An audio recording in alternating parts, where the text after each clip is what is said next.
सभी साथियों को जय भीम। साथियों, आज आप लोगों के सामने मैं आया हूं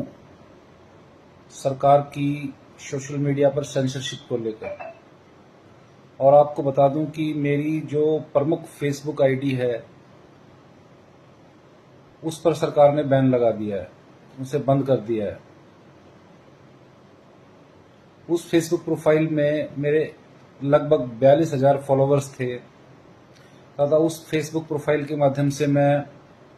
हरियाणा में होने वाले अनुसूचित जाति समाज के लोगों के ऊपर जो अत्याचार हो रहे थे, उत्पीड़न हो रहे थे, जो भेदभाव की घटनाएं हो रही थी, उन मामलों को प्रमुखता से उठाने का काम कर रहा था। और जब हम समाज में अत्याचार भेदभाव के मुद्दों को उठाते हैं तो निश्चित तौर पर हमें सरकार के खिलाफ भी बोलना पड़ता है, हमें पुलिस के खिलाफ भी बोलना पड़ता है। अब हालिया जो सरकार ने मेरी आज सुबह फेसबुक आईडी बंद की है, उसका तात्कालिक कारण भाटला सामाजिक बहिष्कार प्रकरण है। भाटला सामाजिक बहिष्कार प्रकरण में हाल में ही सुप्रीम कोर्ट ने एक जांच कमेटी गठित की थी हरियाणा से बाहर के पुलिस अधिकारियों की। तो पिछले महीने वो सुप्रीम कोर्ट की जो गठित टीम थी, उन्होंने हांसी के जो रेस्ट हाउस है वहां पर आकर अपना डेरा जमाया था तथा वहीं पर जो भाटला सामाजिक बहिष्कार प्रकरण से जुड़े दोनों पक्षों के गवाहों हैं उनके बयान दर्ज किए थे।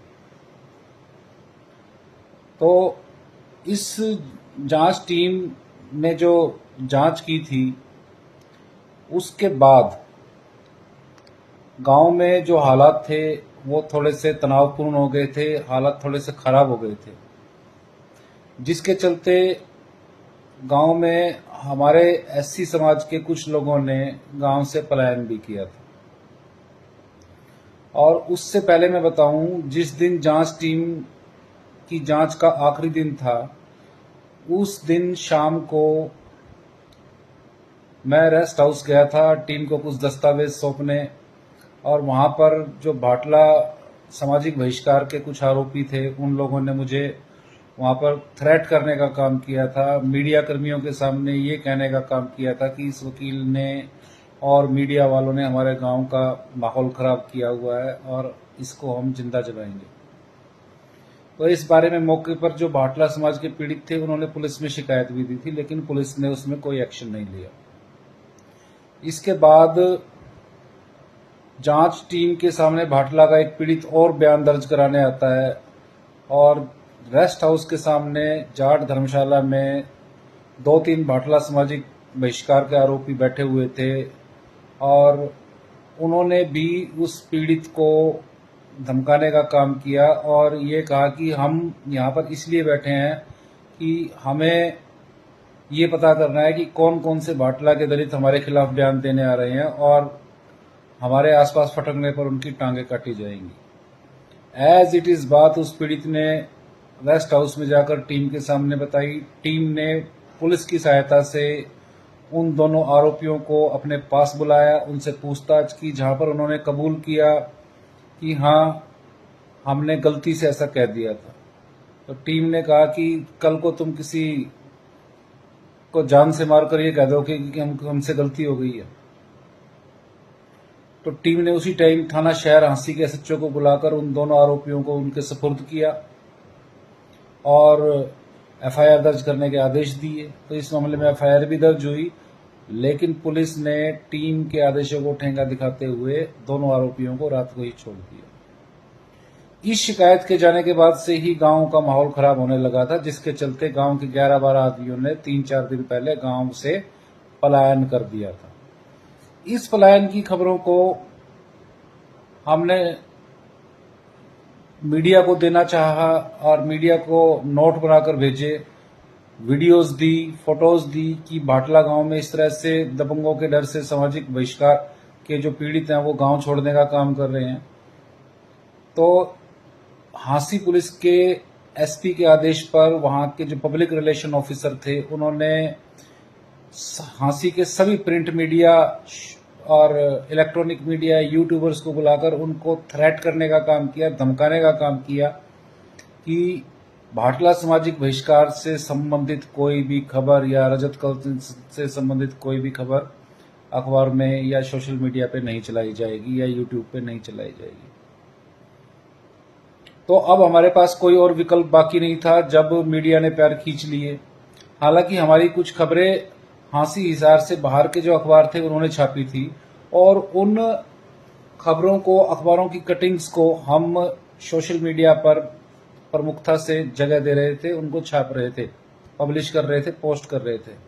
तो पिछले 4-5 दिन से मेरी जो प्रमुख फेसबुक आईडी थी उस पर मैंने भाटला से संबंधित जो खबरें हैं, अखबारों की कटिंग है, वो पोस्ट करने का काम कर रहे थे।